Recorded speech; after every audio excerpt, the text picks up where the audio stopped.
পাকিস্তানের নোংরা ষড়যন্ত্র ফাঁস করার জন্য ইতিমধ্যেই কেন্দ্রের তরফ থেকে একটি মিশন নেওয়া হয়েছে, যাতে জানা যাচ্ছে যে সংসদরা তারা ছোট ছোট গ্রুপে ভাগ করে বিভিন্ন দেশে যাবেন এবং পাকিস্তানের যে চক্রান্ত সেই চক্রান্ত তারা তুলে ধরবেন। আর এই দলে এবার প্রতিনিধিত্ব করবেন অভিষেক বন্দ্যোপাধ্যায়। মমতা বন্দ্যোপাধ্যায়কে ফোন করেন কেন্দ্রীয় মন্ত্রী কিরেন রিজিজু।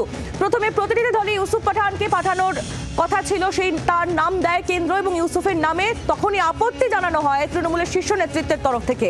দলকে না জানিয়ে কেন প্রতিনিধি নির্বাচন, প্রশ্ন তোলেন Mamata Bandyopadhyay.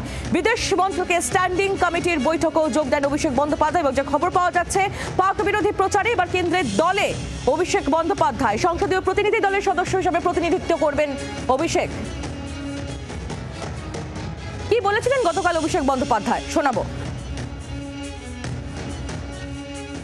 I think we should jointly agree and unanimously decide and agree and come to a consensus. Instead of sending parliamentarians, we should be sending the family members of the martyrs or the victims' family or the survivors.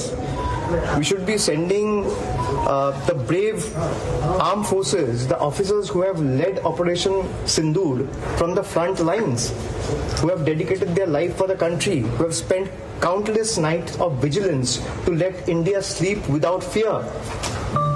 Who better can represent them when it comes to representing the country? Send them. How many of such members are part of the delegation? This is not a time to play politics. বিজেপির রাজ্য সভাপতি তথা কেন্দ্রীয় প্রতিমন্ত্রী সুকান্ত মজুমদার তিনি আজ কি বলেছেন এই নিয়ে শোনাবো। অভিষেক ব্যানার্জির বিদেশ যাওয়ার শখ খুব বেশি, কারণ মাঝে মাঝে উনি দুবাই যান, আমেরিকা যান। কিন্তু এই মুহূর্তে আমার মনে হয় এতে খুব বেশি রাজনীতি আমি আনা উচিত, আনতে চাইছি না।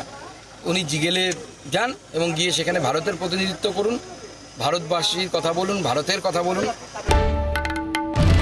বাংলার আওয়াজ, বাঙালির আবেগ, জি 24 ঘন্টা।